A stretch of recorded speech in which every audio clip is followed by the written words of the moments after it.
Sir ఇంకా ఊకోవద్దు sir, ఇదే మంచి ఛాన్సు, మన తడాక ఏందో చూపిరి సార్ అని సోషల్ మీడియాలో శితం రాస్తాన్రు. కాశ్మీర్లా మన టూరిస్టులను 26 మందిని టెర్రరిస్టులు కాల్చి చంపిన కాంచెల్లి అందరి నోట ఇదే మాట. కానీ అనంగానే కాదు కదా, దునియా అంతా చూస్తుందాయే. ఏం చేసినా ఎట్లా చేసినా నలుగురు మెచ్చేటట్టు చేయాలి. అగో గదే పనులున్నది మన సెంటర్ గవర్నమెంటు.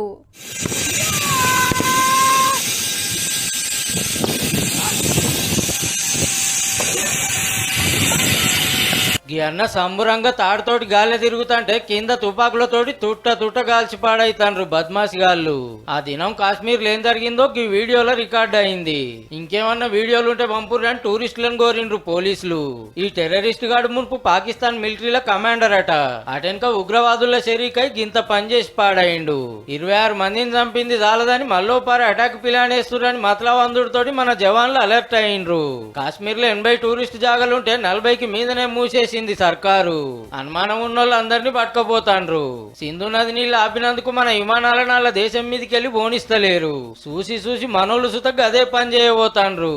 ఇక అప్పుడు ఏరే దేశాలకు పాకిస్తాన్ విమానాలు పోవాలంటే మస్తు తిప్పల.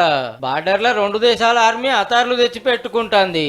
ప్రధానమంత్రి మోడీ సారు రక్షణ శాఖ మంత్రి రాజ్నాథ్ సింగ్ సార్ తోటి ఇప్పటికే 2 మాటల మీటింగ్ పెడితే ఇవాళ ఆర్మీ ఆఫీసర్లు కూర్చున్నారు ఏం చేద్దామనే దాని మీద.